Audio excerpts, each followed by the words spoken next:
politics of fear and hate are wrong. We love you and politics of compassion But America, and love are right. we are not going back. Hey everybody, welcome back to another episode of the Raised Red Living Blue podcast. I got a very special guest today, Mr. Dakarai Larriett. Dakarai, how are you doing? I'm great. Thank you so much for having me out in Palo today. It's good to see you. I mean, this is the second time I've seen you in a week. In a week. Yeah. So yeah, we got something going on here. All right, we got some really important issues to talk about today. We're gonna start off by talking about LGBTQ rights. We're gonna talk about the Alabama solution. You've got a bunch of big policy issues we're gonna go over to kind of wrap it up. But this is the Alabama solution. The prison system is really what you really wanted to talk about because it's so personal to you. Yeah.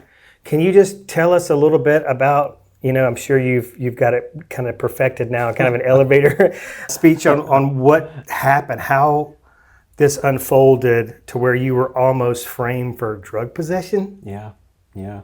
So I was driving through the state of Michigan. I actually lived here in Alabama and was going back and forth and was essentially racially profiled, apprehended by Michigan State Police, subjected to 7 sobriety tests in the cold, and gaslit the whole night and told that, one, that I was running red lights, then it became driving under the influence of alcohol, then driving under the influence of drugs, marijuana, was handcuffed, taken to a local hospital, so not even a breathalyzer, tested negative for alcohol on the spot. They didn't tell me. I actually had to ask them, and I thought I was about to go home, and they said, oh no, now you need to go sober up in the jailhouse for 2 weeks while we await the results of the drug test. And in the process of being booked, was accused of smuggling drugs into the jailhouse by way of ingestion, was forced to use the restroom in front of the booking officers and the troopers, and was told not to flush, don't flush. And that became the name of my book, which talks about the whole night and what I want to do to protect all Americans, and especially Alabamians, from unjust situations like that. I mean, golly, are you talking about like no privacy, or like did you at least go into a stall to use the bathroom? Oh, no. It was like the Globe Theater for pooping.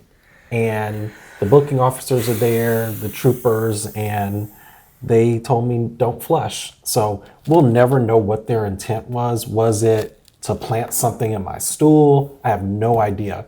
And I was so nervous I couldn't use the restroom beyond peeing, to get very private about it. But it was a horrific night. And then 5.5 months later, we get the body and dash cam from the night and realized they were trying to plant drugs in my car, but they couldn't find the stash. So did you spend 2 weeks in jail? Fortunately, I had money to pay bond, but that was the time that was quoted for me. So they were assuming you couldn't pay your bond. Many people can't. And I learned in this process that there are folks who've been stuck in the criminal justice system, in the jail system for months.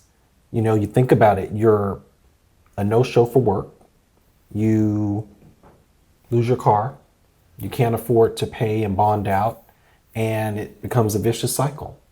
And I was just very fortunate that night. And all things considered, my friend was able to park my car at his house. I paid my bond. I had money on me to do so. And I went home the next day. But I did have to wait 2.5 months to get my driver's license back.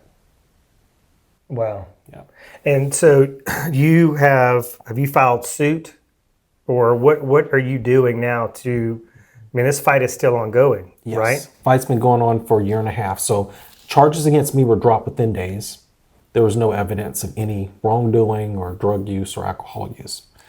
We immediately sued the state police, but first it actually started with internal complaint. That was a sham investigation. 3 sentences, they cleared the troopers, and advocated up to Governor Whitmer's office, tried to file complaints with the local police department, so literally filing a police report against the police. And finally, the last recourse was to sue. And the case was dismissed due to qualified immunity. And the video that the police shared to the judge was edited. It was redacted and basically weaponized against me. And that's one of the issues that I'm running on, is creating a motorist bill of rights that protects all of us when we're on the road. So for example, I want to ensure that body and dash cam is uploaded to a neutral third-party cloud when these incidents happen. and then your lawyer, and you can access it and use it to get clarity on what happened and hold everyone accountable. We're currently standing at the Sixth Circuit Court of Appeals. That is one step below the U.S. Supreme Court, and waiting for our day in court. Wow, that's just an incredible story. Have you had to seek therapy? Or I mean, I'm sure you'd have some mental distress from that event. There's this whole scenario. Yes. And then now you're running for you're getting into politics, which immediately tells me you're not all there. Hey, it was very difficult for me when I saw the video from the night. I got through the initial experience, and I went to work the next day, actually, which is kind of crazy. But 5.5 months later, I got that video. And when I saw just how close I was to potentially being incarcerated. And then kind of the tie back to Alabama Solution is you can do everything right. You can be completely sober, framed, end up in a jail or a prison and die, right? So a death sentence for nothing. And that's kind of what went through my mind is my ability to work, my ability to operate a business, to find housing, all of that, to travel, right, would be compromised from a drug charge. Yeah. And as luck would have it, the troopers couldn't find their stash, and it was recorded on video. At the book reading at your event the other night, that's something that kept going through my mind. I was like, how these bumbling idiots, how they can't even get it together to figure out. You'd think if they're doing this enough, they would know where everything is. Right. And they couldn't find their stash. 3 minutes he looked through his car.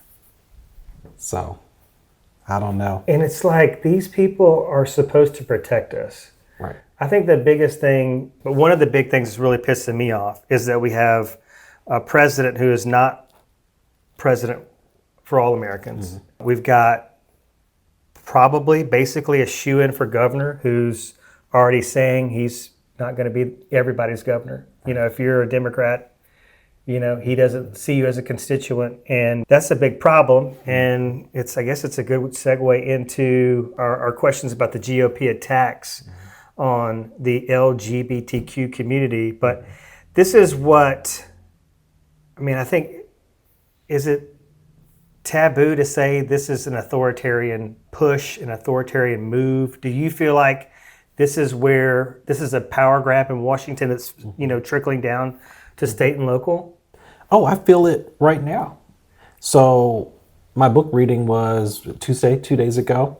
And while most of the seats were filled, right, you have a really good show out, someone whispered in my ear that it should have been standing room only. But there are professors that stayed away from the event, which was right off the campus of University of Alabama, right, because of this political environment we're in. So you are seen at an event or photographed in an event that leans Democratic, right? And then all of a sudden you lose tenure, you lose your position, you lose funding. That's the fear that people are operating under now, and that's not healthy for a democratic society. So yes, I believe we are at the beginning of an authoritarian regime. Well, I just want to make sure I wasn't being too overly dramatic, because that's the way it's portrayed on the other side, is that they're just gaslighting us, to get us stirred up so they can own us. They love our outrage over this. And I wanted to see if I could find the quote for the professor. From Auburn University? Yeah. Okay, yeah. So this professor, I guess, taught at Auburn and taught at Alabama. Oh. Maybe she did some part-time work. I guess primarily she was at Auburn, but she did. I didn't know there was a connection to Alabama. I think so. I think that's what, I don't know who else. I know she's not the only one at Auburn or Alabama that lost their job over the post-Charlie Kirk assassination remarks. But while we're on the subject, we're getting off script here, but I want to read this because I read this quote, and after reading it, I did not think it was justified. Okay, so let me read it. I do not mourn oppressors. I do not show them empathy. I don't give a damn about evil, racist, fascist, misogynistic, homophobic, transphobic, xenophobic, mediocre white men who claim to be Christian and then do everything Christ would not do on earth. That's what got her fired. She didn't say, glad you got shot in the neck, Charlie. Yeah. Or glad you won't be alive anymore. I mean, this is like, and I made a post about this on the Raise Red Living Blue Facebook page, and people were like, oh God, she totally deserved it. And so she's suing, but yeah, I'm sure that had an effect on the turnout of the event this past week or Tuesday night. But I hope that people saw the statewide elections across the nation and realize we're stronger together, and that we've got to show up, we've got to be visible, continue peacefully protesting and speaking out against these injustices that we're seeing happening under this authoritarian regime.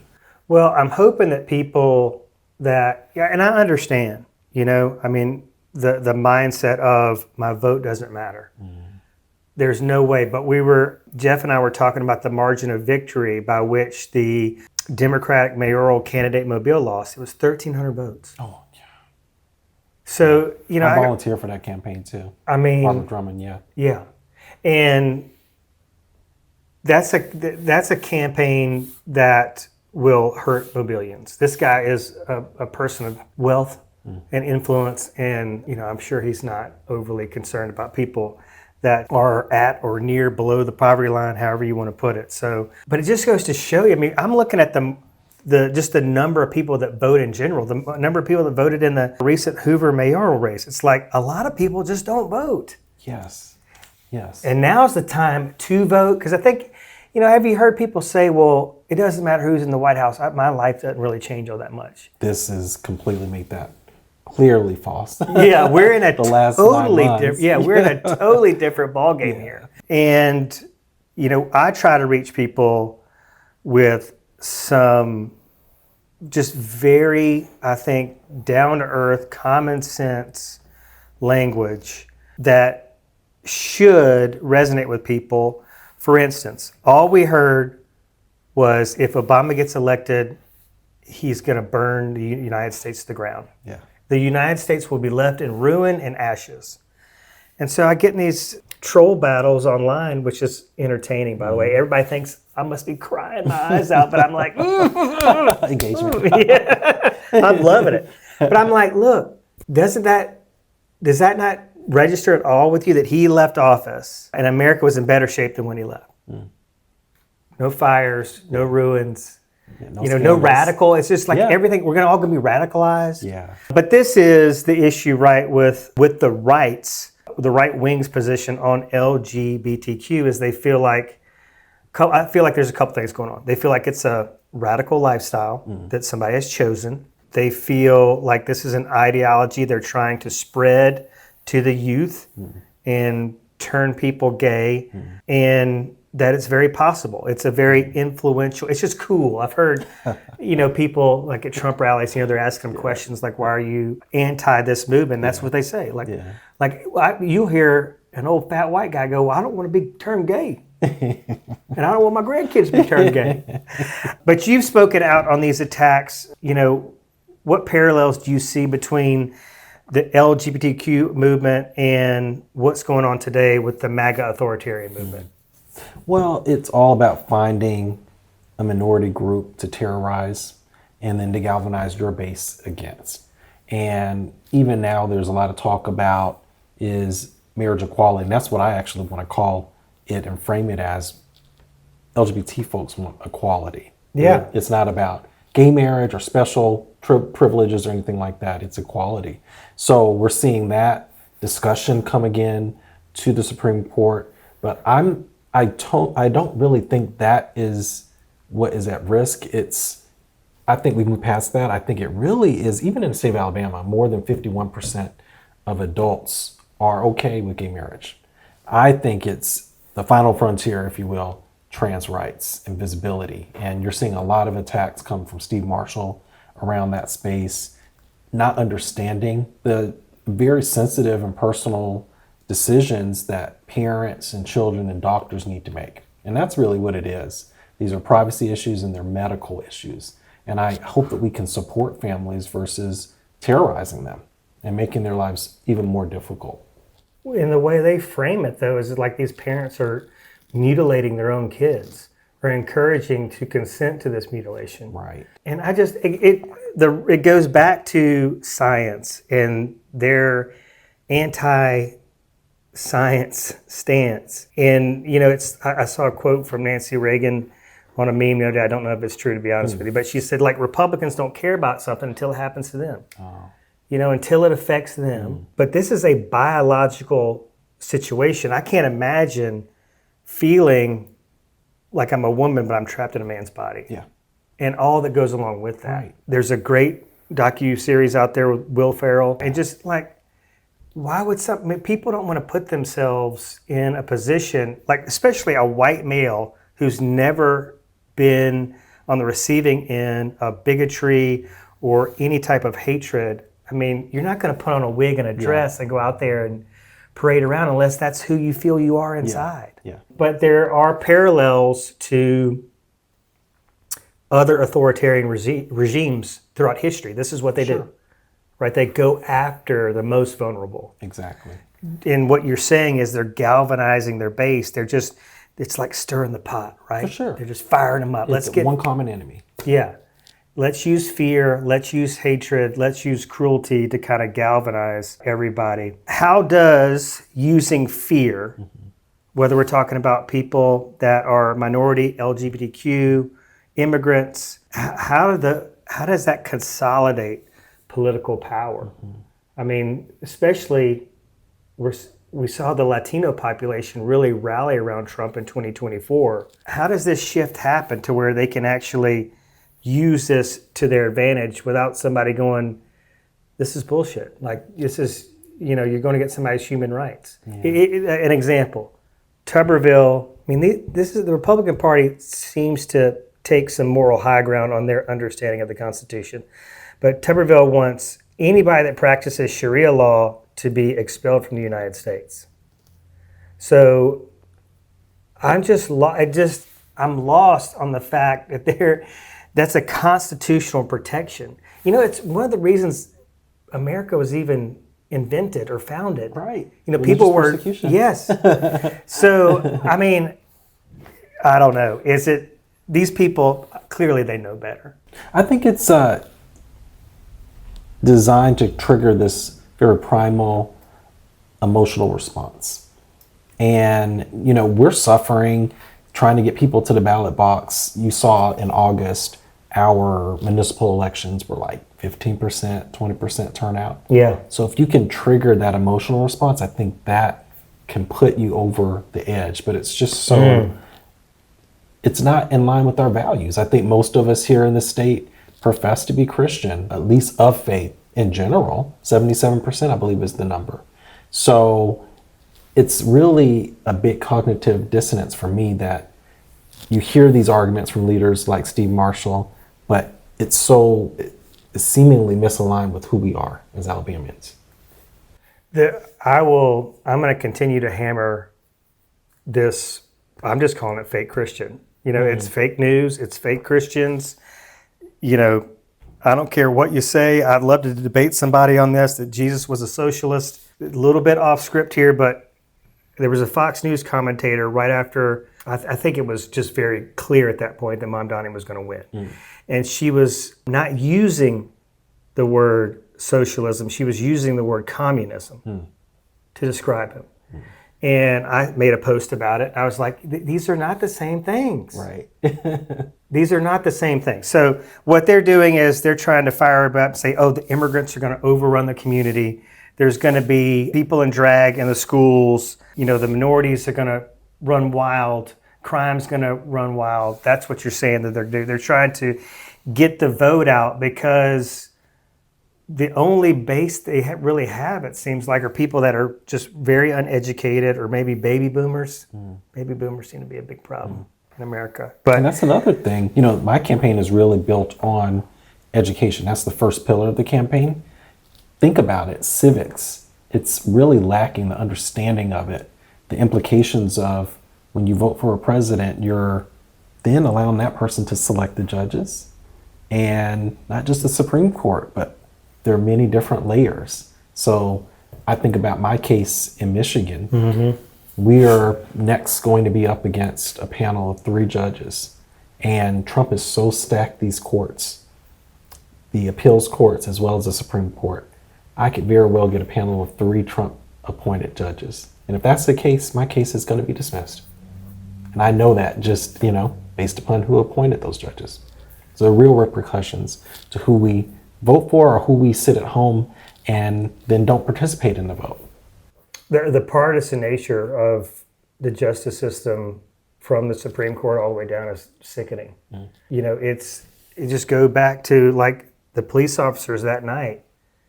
I mean, they swore an oath to protect and to serve. And it's crazy. Hey, fellow Blue Dots, we would love for you to connect with us on social media. We're on Instagram and TikTok at Raised Red Living Blue. Okay, back to the episode. Well, let's talk about, because the way they frame this is we need these laws. We need to limit trans care because they don't even want them, getting access to the hormone therapies and all these things. They want to just stop all that until you're of age, over 18 to be able to make that decision for yourself, which from what I know and what I've heard, I'm not, an expert by any means on this, but there's a lot of complications. I mean, like the earlier you start, the better it is for your body. What do you say to people that say that, no, these laws are about protecting children, whereas it will probably likely increase suicide rates? Yeah. So I trust doctors and I trust science and parents, right? So you're right. The data shows that affirming care, gender affirming care, dramatically reduces suicide. Inclusive environments, right? So environments where parents, school administrators are accepting, use the correct pronouns that an individual selects, that reduces suicide. So these things work. Now the specifics, I don't want to get into it because I don't know it. And I strongly believe that our constituents don't want senators and representatives legislating their bodies. But big picture, I want to ensure that doctors, parents, and children have the priority around what decisions are made with the body. And I think that we are getting into people's bedrooms, doctors' offices, and we don't have the expertise. And the last thing I'll say about it is Steve Marshall has been hiring quote unquote experts to testify, charging the state hundreds of thousands of dollars, and it's junk science. We need to get real medical professionals to weigh in on these matters and ultimately allow the families to make these decisions. I'd love to be able to find a family who's willing to speak out on this. I just feel like we need them to be a little bit more visible and go, tell the story about maybe a family that's lost a child, as hard as that is to talk about, but this is really real stuff. But I think you've answered this next question. It's do you think Alabama's anti-LGBTQ legislation reflects a moral panic? Is it a deliberate strategy? Is it a moral panic? Is it a deliberate strategy? And I think from what I'm hearing from you is it is a strategy to get people to come out and vote. Oh yeah, for sure.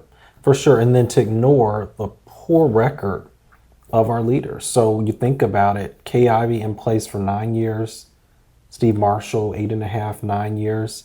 So instead of talking about our failed criminal justice system, the worst murder rate in the nation, the prison system in which we actually had to have a documentary made, the prison system that was sued by the first Trump administration that it is so inhumane. Instead of talking about that, they're talking about the 1% of the population that identifies as trans. So yeah, it's very strategic.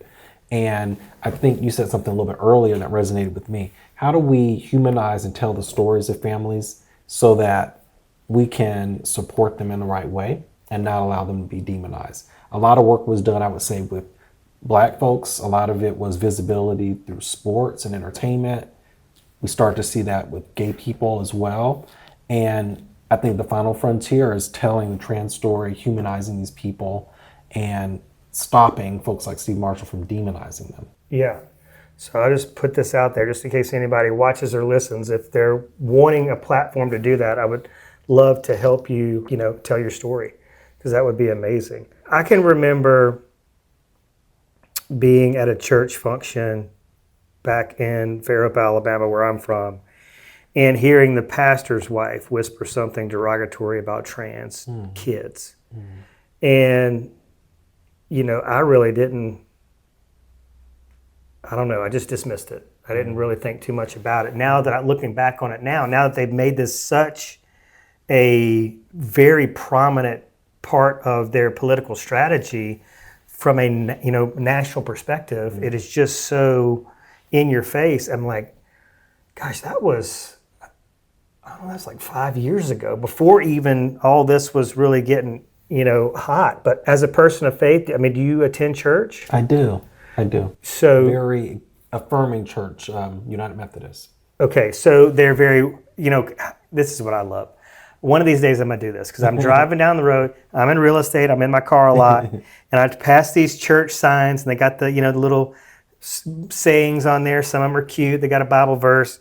But when I pass the ones that say all are welcome, okay, and it's all capital A, capital L, capital L, I want to pull over and just make some snarky content about this is bullshit. Because we're in like a very rural white community where, you're going to be hard pressed to run to a black person. But yes, you're telling me if I'm gay, I'm trans, I'm a minority, or, I'm an immigrant, you're just going to welcome me with open arms? Right. That's bull. We're in the holiday season, and there's a Christmas movie about this we watch every year, The Family Stone. Families, have you ever seen it?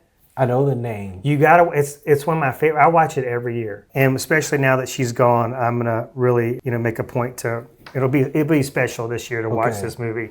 But yes, this is a family that has a gay son, and they're sitting around the table at Christmas dinner, having this conversation. And there is a guest there at the table who makes an insensitive comment. And it speaks to where we're at right now. They're not even trying to put themselves in the shoes of people that have any type of hardship or adversity. It's just, it's hard to understand. Yeah. Unless you get exposed to it. Exposure is a word we use around here a lot. That's the big problem. But just going back to the environment real quick before we take a break, I'll just appeal to my MAGA friends, because I've got way more MAGA friends than I have liberal friends.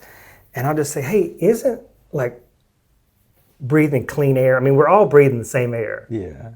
Is that, do you not want clean air? Right. Do you not want to pass along a healthier environment to, your kids and your grandkids? And, I feel like it is, their dismissal of this is largely rooted in their faith. That if God didn't want us polluting, we wouldn't be polluting. I don't know. Or the faster we destroy the earth, the faster the second coming happens. I never heard that one. This is stuff I just try to I'm laying in bed at night trying to go to sleep going, because I just can't understand it. Right. I don't understand it. Yeah. I don't understand how somebody can, think that they can be made gay. I was trying to pull this together. Maybe next year I will. But I've got some friends that live in San Diego, and I think they thought I was just kidding, and we're not really great friends. But I was like, I want to go out to Pride, and I want to do all the Pride stuff. I want to dress up. I want to do all the stuff. I want to be as gay as I can be without engaging in anything sexual during Pride. And then I want to come back and show the world that I'm still straight. You weren't converted. Yeah. But the other thing I look at is if you look at divorce rates, they're higher with heterosexual couples. If you want to worry about a man coming into a woman's bathroom and doing something nefarious, that's a straight white man. You just go on and on down this list. gay couples that have kids. I mean, these households are so loving. So there's a lot of research that shows like the level of dysfunction, the level of divorce, the level of abuse is so much, the numbers are so much lower in same-sex couples. Even in the animal kingdom, they talk about, I think birds in particular, that same-sex, like two male bird partners. Yeah. Have higher success rates in terms of the children surviving. So it exists in the world, right? It's natural. I think, again, this is what the importance of visibility is and understanding history. And for example, the third gender and all these different cultures around the world have talked about this for millennia. It's not new. It's not new at all. And it's just different. That's all. And, when we started my campaign, my team wanted to be very muted about me being a member of the LGBT community. And I agreed with them initially. We wanted to kind of establish myself. I've never run for office before. But at some point we said, hey, we're just going to be transparent about who I am. But the focus of the campaign is the exact same. It's kitchen table issues. It's the economy, education, healthcare. This happens to be one of 1,000 interesting things about me that actually make me a stronger leader, because I've had to deal with adversity. I've had to advocate as a minority, and I'll do the same for other minorities. I'm trying to rationalize all this because I don't understand how people cannot believe in climate change or believe in, human biology, genetic things going array and causing somebody to be born in the wrong body, of the wrong sex, or however is the correct way to phrase that. But I just think these people, do you think that people need somebody to look down on, or they need to feel part of a community? Yeah. Because maybe these gay male Republicans, just didn't feel accepted by maybe their friend group or their parents' friends or family functions. They just felt different, and what made them unified is that they're Republican. Yeah. Is that close? Well, I'll one up you. I know Black gay MAGAs as well. So it's, again, I don't want to put them. Are they into friends of yours? I mean, have you ever talked to them over a meal or something? Just go, what do they say? Yeah, well, I think we can't put them in a box, just like we don't want to be put into a box. There may be an economic alignment with MAGA. Some of it truly is ideological. Like, no one is a one-issue voter, I would say, but they found enough, at least 51%, that they agree with in that platform, and that's why they're over there. I mean, there's people. I saw a guy the other day. It was like getting deported. Oh, wow. And still MAGA. Oh, wow. I'm willing to give up everything for this cause. And I'm going, what? All right. That's why we say you guys are in a cult. I mean, come on. Yeah, that's why we say that. Yeah. Hey, fellow Blue Dots, don't forget you can find all of our episodes on Apple Podcasts, Spotify, and YouTube. Please hit that subscribe button, and we would love a review. Okay, now back to the episode. All right, welcome back, everybody. We're going to dive into the HBO documentary, The Alabama Solution, and talk about this. This is something that's just caught fire. There are watch parties all over the place. Yeah, nationally. Yeah, it's a big deal. Maybe not the kind of attention we want in Alabama, but, a lot of people don't know, because I think when people hear Tommy Tuberville talking about how one of his big initiatives is going to be to build more prisons, I think people, white people, whoever, affluent people go, well, gosh, we probably need more prisons. Right. I mean, if they're overcrowded, we got to have someplace to put the criminals. So if we got, so it just doesn't register to them. Certainly not that something like that could happen to you, which is why exposure is so important. Right. To get out there and experience this. But these prisons, tell us about, what was your experience with this documentary? Because at this point, you already knew that Jeff Sessions had filed suit. You knew the history of, the first Trump administration with the Alabama prison system. Yes. You were already aware of. So this wasn't something new to you. No, in fact, so I learned about the documentary months ago because of my work with Alabama Appleseed.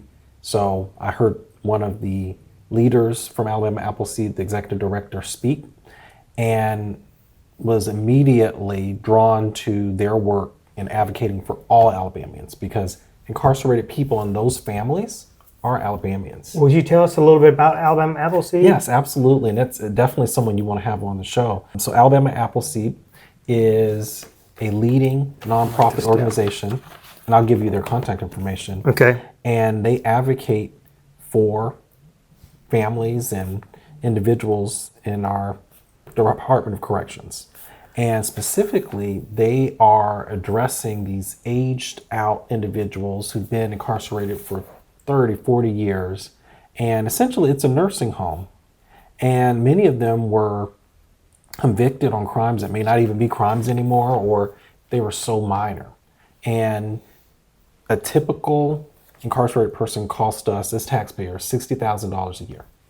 Okay? These senior citizens that have been in there 30, 40 years and they won't get released, they're denied parole, $100,000 a year. It's a nursing home. It's a nursing home. So that's how we became connected, and they really helped me to build my policy proposals around criminal justice.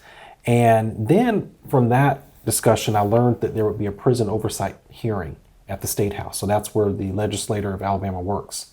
So I signed up to attend and then was invited to speak. And I used the opportunity to talk about the implications of HB 202, which passed in the spring, and expanded qualified immunity, not just to police officers, but also to corrections officers. And it was a really interesting discussion because throughout that day, you're hearing families speak about the injustices. I sat next to a man whose son was murdered in an Alabama prison. You hear these stories, and the whole time the legislators are saying, well, we're not in session, or we're not the executive branch, we can't do anything. So when I get up there, I said, well, actually, you just passed a bill basically making it open season on incarcerated people. And that's when they tried to cut me off. Yeah, because the state spends millions defending Yes. corrections officers. $57 million since 2020. So you were kind of mentally prepared for what, the content that was going to be in this documentary, but Yeah. when you actually sat down to watch it, what hit home? Were you triggered by anything specific? I was again re-triggered by the thought that I could be driving home, let's say from a bar, let's say just going out to a movie, whatever, completely sober, and then incarcerated, or taken to a jailhouse and then locked into the system. And and I would say most crimes within the state are not death sentence crimes. But it seems like with our system, that's what it is. It's either life because no one gets parole, or death because of the horrendous conditions.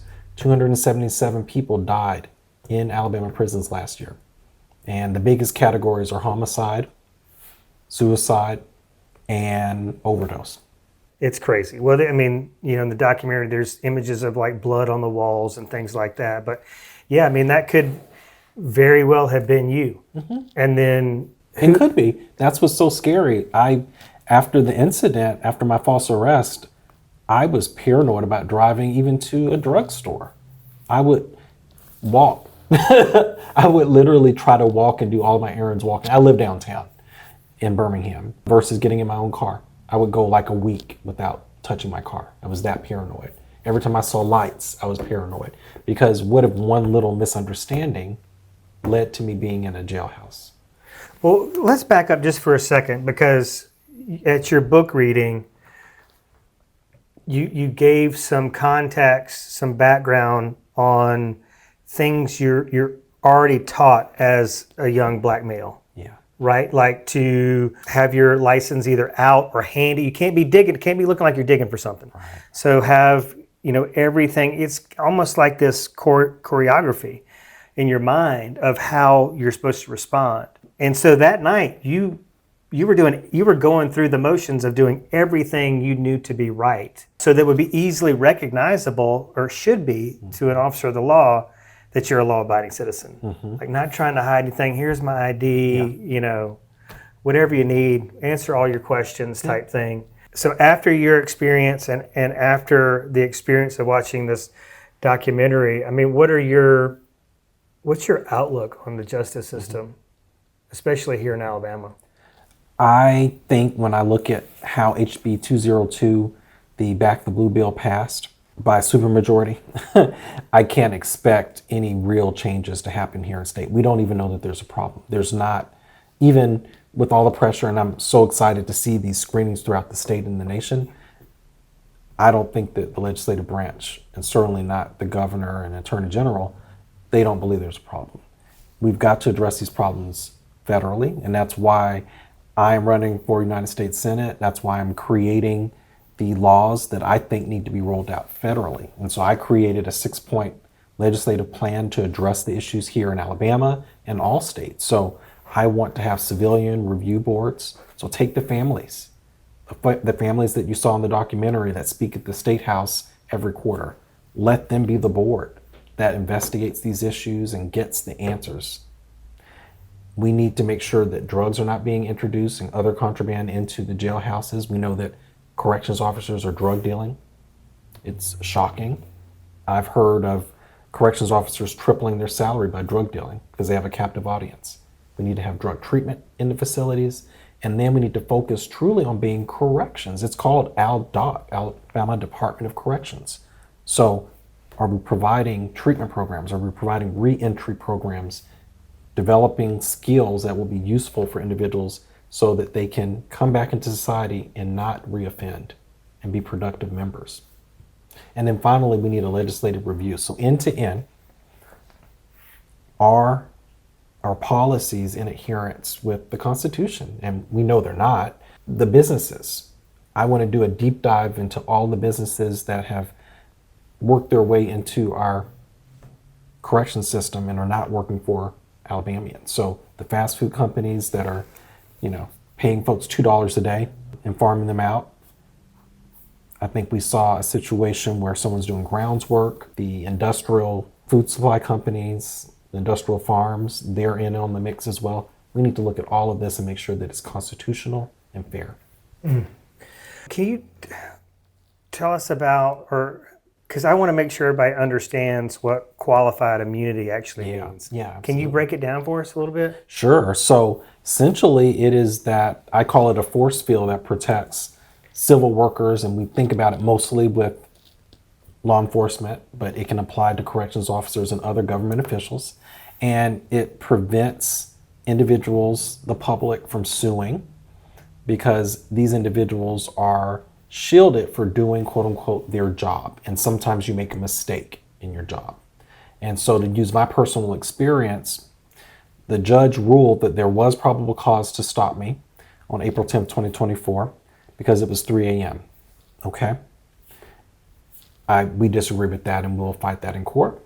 And then secondly, the judge felt that from the video that the police officer shared to him, which was edited, that there was probable cause to stop me because I was running red lights. Again, we dispute that.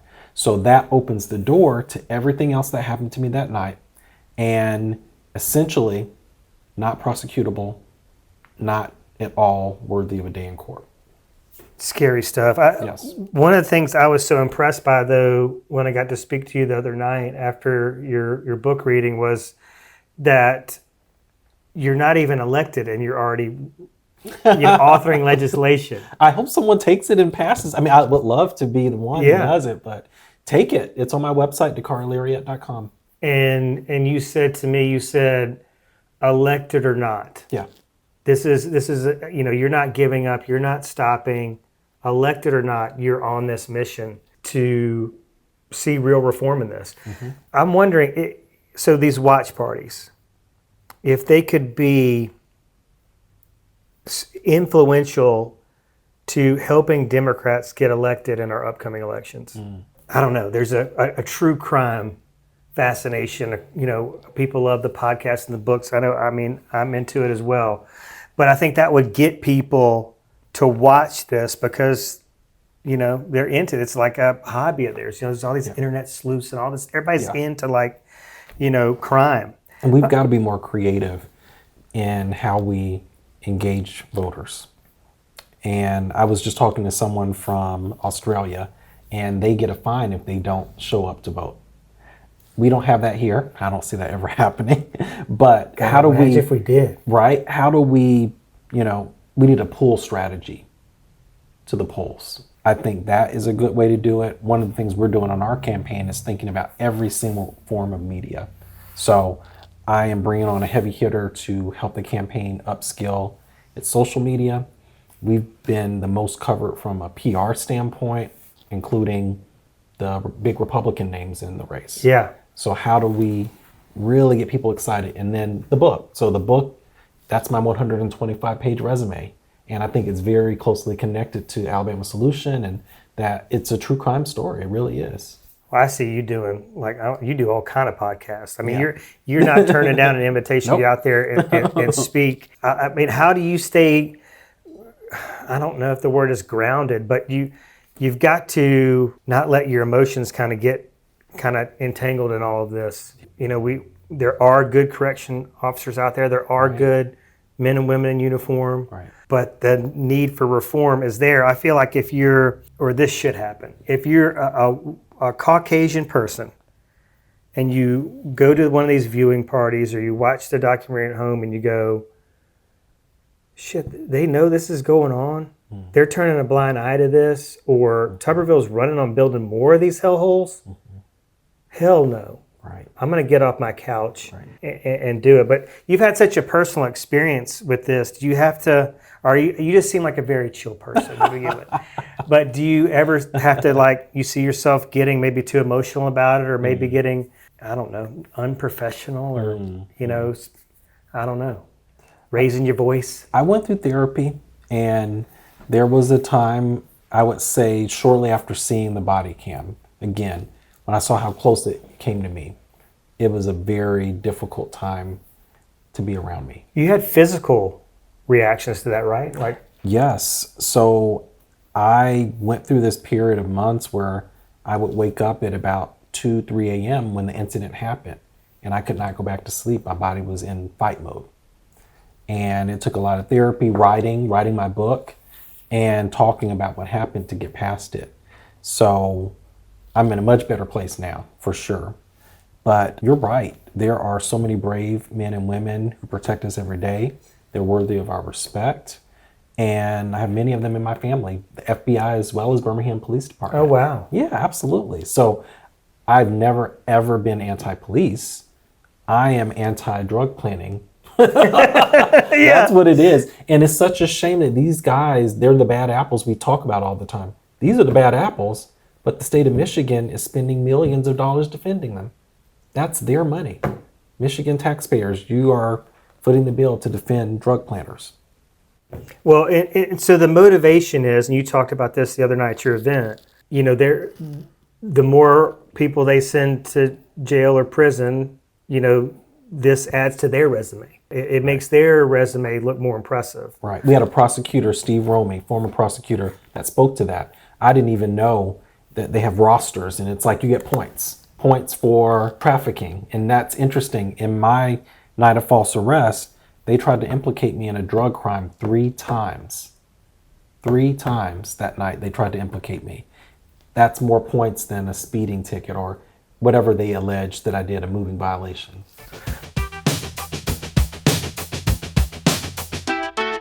All right, so next question is, what does reform really look like to you? So, Department of Corrections, I think from the name, it should be correcting people, reintegrating them into society, and not violating their constitutional and human rights. So, with that premise, we should start to develop the policies and procedures within the system. And same thing with policing. So, if you've ever driven from Atlanta to Birmingham at the end of the month, you see a lineup of squad cars for like 100 miles. Is that truly protecting and serving? Or is that trying to ensnare people right? Dragging at them and get a speeding ticket. Right. So that's what I really want to look at and provide some guidelines federally, because when you're driving, I would say every 5 miles you're in a new jurisdiction. I drove from Birmingham to Atlanta last week. I don't know how many counties I passed through. And it's a scary thing to think you don't know the specific rules and reasons that you could be stopped in each one. And we've got to drive accountability on both sides, Right. for law enforcement as well as the drivers and the public. Yeah. I was thinking to myself, okay, so Jeff made some content right after the SNAP thing started making headlines. And he was like, crime's going to go up. Of course. You take food away from people, crime's going to go up. I think people don't realize that, a lot of this just comes out of a primal need. Yeah. Food, Yeah. water, Hierarchy shelter. of needs. Yeah. Yeah. So I guess it's frustrating to recognize just how, maybe easy. I mean, it's not easy, to make these reforms. Maybe the way to frame it is it's simple, not easy. I mean, it's like, oh gosh, if we, treat these people better, or if we make sure kids got fed in school, because I look at this and go, gosh, what is society missing out on? How many of these people are in prisons in Alabama that are there because the only meal they got was the meal that was served to them at school? Yeah. And that at 10 o'clock at night or 9 o'clock at night when their bellies are rumbling, it's just not enough. So if I see, I'm going to walk down the convenience store and, snag a pack of donuts or something to kind of get me through. But that person could have gone on to, really do great things in society. Very sad. It really is. And then how do you learn when you're hungry? It's all interconnected. Yeah.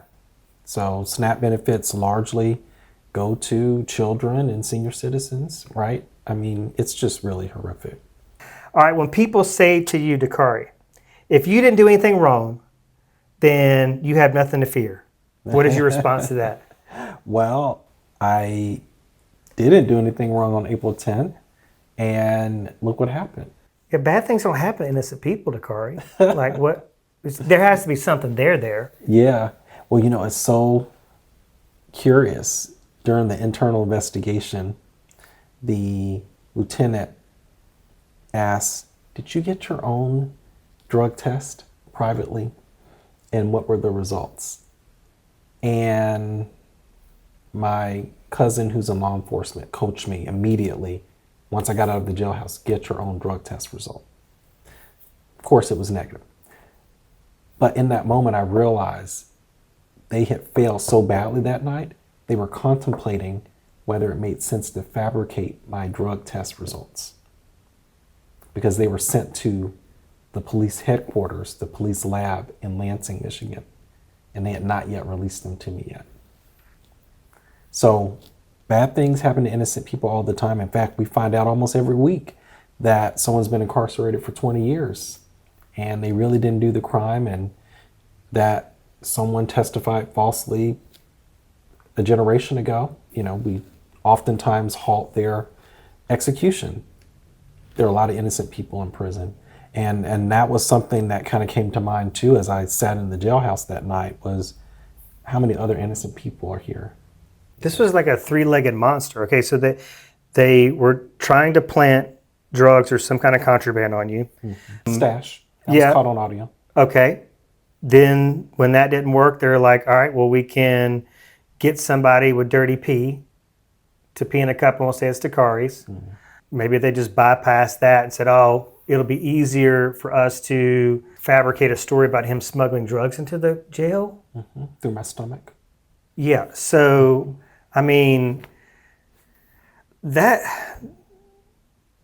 methodical. That's elaborate. That's evil. Yeah. If you had an opportunity to if I said, hey, Dakarai, I got a surprise for you. Your arresting officers are right outside the door.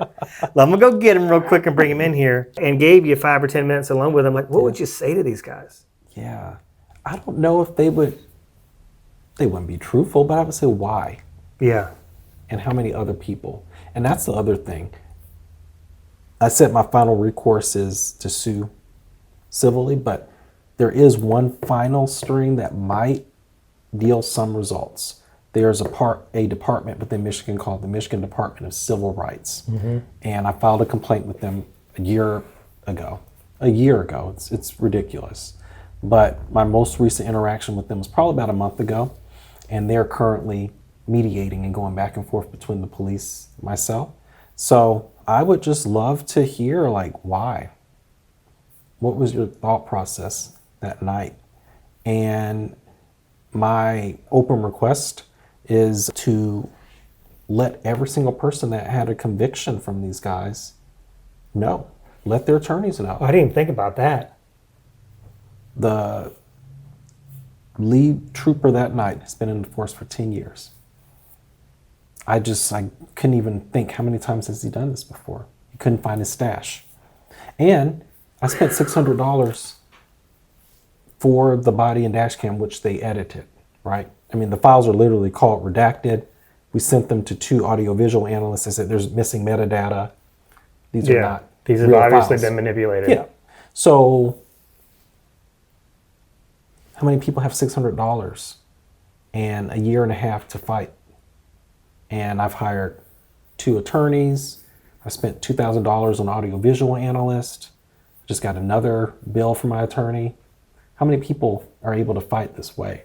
So yeah, it's very concerning. So I want every single person that's been convicted, had any interaction with these troopers, to be notified. And I've asked that the state do that. We'll see if they do that. Well, it's interesting too, because I had Landon Britton in. He's a young man, 26 years old, who's running for State House, 21, I believe, in Huntsville. But healthcare is a big part of his platform, and we're going to get to your policies on the other side of our final break. But his partner had to go to the emergency room for something. I think they got like an $8,000 bill. They ended up settling it for less than $2,000. Okay. You know, they just kept pushing and kept fighting, and finally, you know, they said, "Oh, well, just give us this and we'll let it go away." But you know, a lot of people, when they see that bill, they're not going to know that there's even an option to fight. It's the bill. Right. It says it. I mean, it's got to be paid. Right. So education, resources. You know, if you didn't have all those things, planted or not, you would have spent those 2 weeks in jail. Yeah. Yeah. Who knows what had happened? Somebody might have tried to assault you, and by defending yourself, charges could have gotten piled on then. Exactly. And then you're gone. Yeah. So many things could have gone wrong.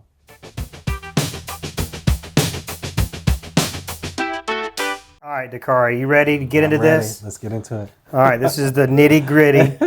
Your policy positions, you know, I think if we haven't, we need to, but I think we have established that this incident that happened in Michigan, I mean, it lit a fire in you and propelled you into politics. What's the core mission of your campaign? Well, my first introduction video said, we need leaders who listen. So that's what I did. I spent the last 6 months polling Alabamians, hundreds of Alabamians, and just listening and visiting them throughout the state.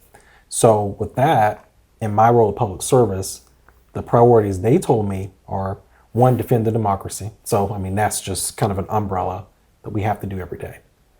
Follow the laws. But after that, it's kitchen table. It's education, healthcare, and the economy. And so on my website, DakariLarriett.com, we have started to build out very detailed proposals that can literally be lifted and implemented as laws. Well, we've talked a lot about voters, I think already, the disillusionment that's happening or that exists. But I'm interested, like when you're out there on the campaign trail, are you talking to people as you're listening to people? Or are they saying like, oh, the system's broken? You know, how do you engage in that conversation to maybe give them some hope and give them a reason to light a fire in them to vote? Yeah.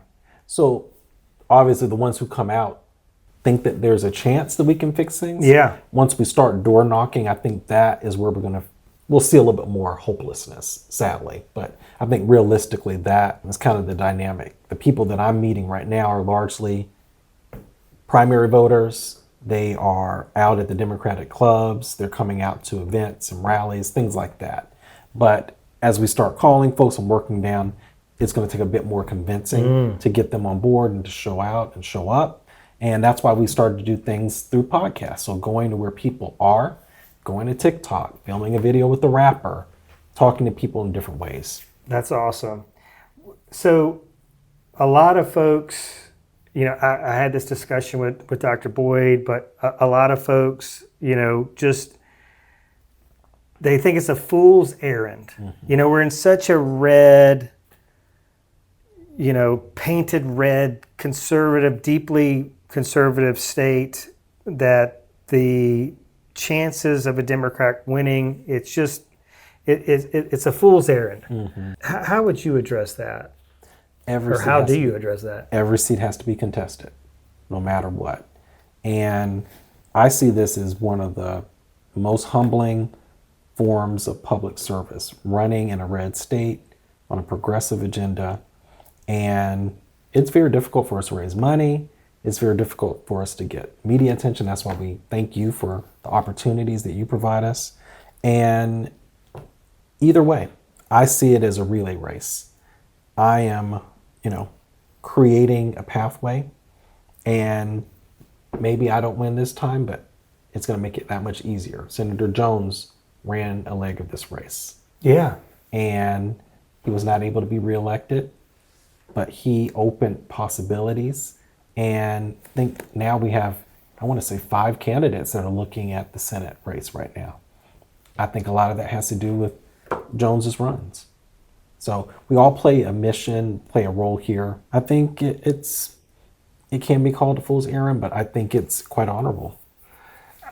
I couldn't agree more. And there's a lot of seats that are uncontested. Yeah. Every Democratic candidate I've met with, talked to, sat down for a podcast interview, y'all are an impressive bunch. You really are. The field is stacked. Yeah. And I just feel, especially after Tuesday night, but there's a lot of issues that are transcending party lines. I try to just remind everybody what Landon Britton brought up on our podcast about this not being red or blue, left or right, but top and bottom. Yeah. And that so many, if you don't have a gazillion dollars, and like what we've already talked about today, we all breathe the same air. Right. We're on the same planet. We're susceptible to the same things in terms of our health. It blows my mind. But are there any other issues that are transcending party lines that you see? Because I don't really understand the Republican strategy. Like if these hospitals start closing, a bunch of them have already closed. No matter what income level you're at, or what race you are, or where you were, what country you were born in, you're going to feel it. You're going to feel the need, I think, for some accountability. And the only exercise you have in a lot of instances, if you don't have the resources, is to vote. Yeah. But what are some of the issues that you see that, just like we're talking about, no matter where you come from or what color your skin is, it's going to affect you? Well, we talked about the big ones, and then it quickly kind of dovetails down to other issues that are important, and we may not speak to them every single day on the campaign trail, but treatment of immigrants, that came up as a concern, and treating them with respect, ensuring that we create a pathway for individuals to, even if it's not citizenship, to work here lawfully and be treated with dignity. We've certainly got that feedback throughout our survey to hundreds of Alabamians. Crime, criminal justice system, I would say my personal story is what inspired me to run, but I knew that was not something that happened to everyone, and everyone wouldn't see themselves in that. But I would say since the documentary, and with all of the mass shootings that are happening within the state, we have one recently in Montgomery, that has jumped up for sure in the discussions. Well, I'm glad you brought that up because, I haven't watched the film, but I, read some headlines this morning about Tommy Tuberville characterizing Montgomery as a war zone. And this is the problem. I don't have any problem with Christians getting together and, having a rally or whatever you want to call it. But, that's dangerous rhetoric, I feel like. Yeah. And it's unfair. But kind of a side note here, since you are running at the federal level, do people on the campaign trail go, Dakaria, why didn't Biden close the border? Why didn't they do more? If he had closed the border, or I think people are seeing what an active, you never see a vice president the way you see JD Vance out and about doing things, involved in things. I feel like for the longest time Kamala was just like MIA. You just didn't see her. Yeah. And I think that's just historically true of vice presidents. Yeah. But do people go like, man, I like you, I'm connecting with you, but this he just left this border wide open. Do you ever get confronted with like national level questions like that? Not Biden related. So, gosh, I don't think I've heard that name ever mentioned. People kind of forgotten about the former president. That's interesting. Now, when I first started calling donors at the beginning of the year, there was a lot of anger around, I donated all this money to Harris and you guys didn't win. And I said, wait a minute, I've never run for office before.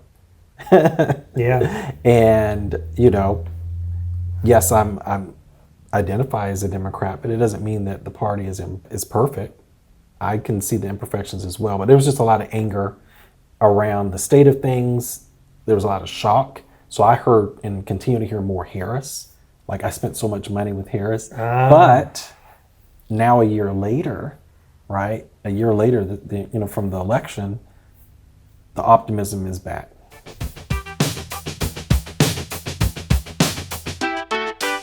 All right, so what is the first, you get elected, you're going to get elected. Yes. What's the first piece of legislation you're going to fight to get passed? Well, we've got to win both houses.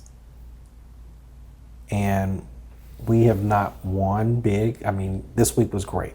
This was a great week. But aside from that, it hasn't felt like we've won big in a long time. And we've got to communicate to people that is how we get bills passed. That goes back to that civics understanding. So that's the caveat. We've got to win both houses. And I think we've got to quickly codify our values.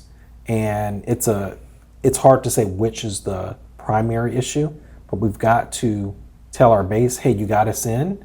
Now we're going to take care of you. So a couple of things come to mind. Criminal justice reform. There previously was a George Floyd bill that failed. Once we win both houses, we've got to do something. Is it my motorist bill of rights?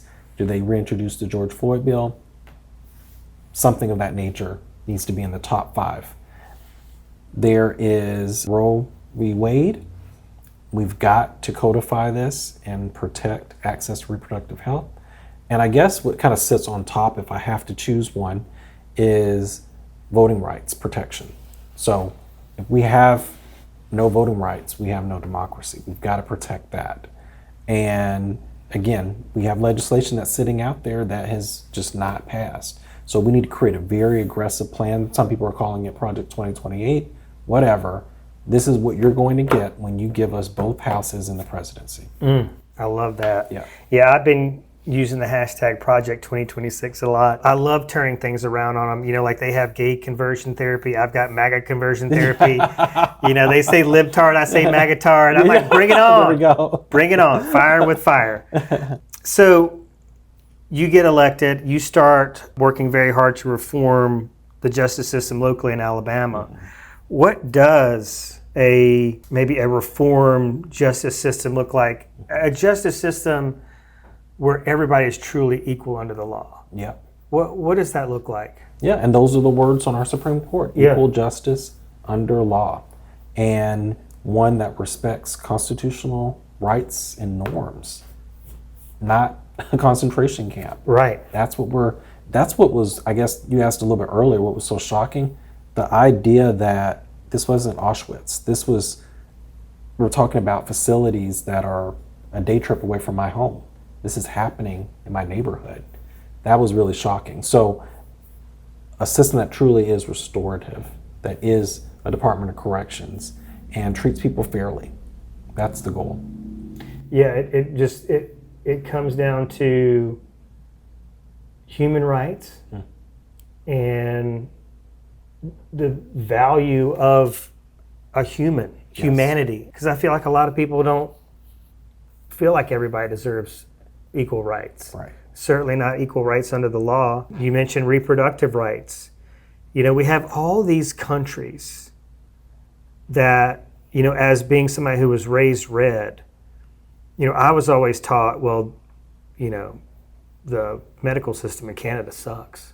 All the Canadians come here to get surgeries. Or, if you want to buy a bottle of Jack Daniels in Canada, it's like, a gazillion dollars. Everything's so expensive because all these tax dollars are giving people all this free stuff. Okay. But just on reproductive rights, you look at, most modern industrialized countries, this is healthcare. And it would even go down to gender affirming care. This is looked at as health care. Yeah. That's just common sense in my regard. Boy. All right. You're running in a state where fear-based politics often wins. Huge. I mean, that's like their biggest play, most successful play in their playbook. Is it possible for you to turn empathy into a winning message and get past all this fear-mongering? I'm going to say no. Not in the immediate future, but we'll always play that. We'll try to get the empathetic vote, and we'll get a few people. I think that documentary, The Alabama Solution, is going to convert some hearts. But I'm also arguing dollars and cents. Do you really want 57 million of your dollars going to defending corrections officers for torture? Do you really want hundreds of thousands of your dollars going to Steve Marshall cronies who are fake expert witnesses arguing against equality? And really put dollars and cents on it. And that was one of our most popular videos, was taking Steve Marshall's interviews and interspersing them with facts and dollars and numbers. I had a lady, I made a piece of content about this prior to the second No Kings. She put up a meme about running through them. And I can't remember the specifics of it, but it was like, ha, ha, ha. But she was like, yeah, if these people get on the roadway, because I think there was people saying, they're probably going to block the roads and all this stuff. And she's like, well, if you get in front of my car and you're on the road, I'm not stopping. Okay. And I confronted her about it, and she said, I'll pray for them while they're like bouncing off my windshield. Wow. Okay. That's what we're dealing with here. Yeah. All right. There's a closer question here that's meant to be very impactful. So after everything, Dakaria, that you've been through, the lawsuit or the arrest, the lawsuit, now with the campaign, when you lie awake at night, what's the vision of Alabama you see that you're fighting for? What does it look like? Well, I sleep like a baby, so I'd never lie awake at night. I'm so glad to hear that you're sleeping well now. That's the power of therapy, right? I do now, yeah. But it's a relay race. I think we have to be pragmatic and leave every environment better, whether it's outdoors, right? We think about the physical environment, the state. So if I could just make the state just a little bit better, a little bit fairer, that is what my goal is, no matter what, elected or not. Well, what would you say, just a little follow-up question here before we wrap. Do you see some benefits? So, there's people out there that are thinking about running, but it's maybe they say, oh, guys, so much work. Yeah. Like you have this company that you run, and then you're just doing all these events. I mean, your calendar is just stacked, right? It's completely full. Let's have one more interview tonight. Wow. So how is this affecting you personally? What do you feel like you're growing as a person? Like after this is all said and done, what do you think you'll look back on and go, gosh, that was just an amazing experience? Is it the relationships? What is it? Is that what it is? That is it. Just all the new friends. And when I moved back to the state, it was in the midst of the pandemic. So I had to really struggle to build my network. Imagine as a 40-something, moving back, it's a pandemic, people are kind of doing their social distancing. Yeah. So now I'm jumping into this and I'm meeting hundreds of people a week, right? Right. It's very different. So that has been really exciting. And I think I'll look back and always kind of remember that fondly. Yeah. Well, I really appreciate you taking the time. It's been a pleasure to get to know you a little bit better. Likewise. Gosh, I'm excited about, seeing you attending more campaign events and seeing where this goes. I'm really excited about your candidacy. I'm excited about you as a candidate, but you're such a good human being, Thank you. It would be such a blessing to our state for you to get elected. But thank you for coming on this little podcast. Thank you, Jason. Thank you for all that you do. Yes, and it was so good having you. I hope you guys enjoy this conversation. Thank you for supporting the show. Please share it. Please like it. Leave a review, a comment. Help us get the word out. If you'd like to be a guest on the show, you can reach out to me directly. Just go to @RaisRedLivingBlue. That's our handle across social media. You'll find my number or an email. Get in touch with me, and you could be sitting right here where Dakarai is sitting right now. Thank y'all.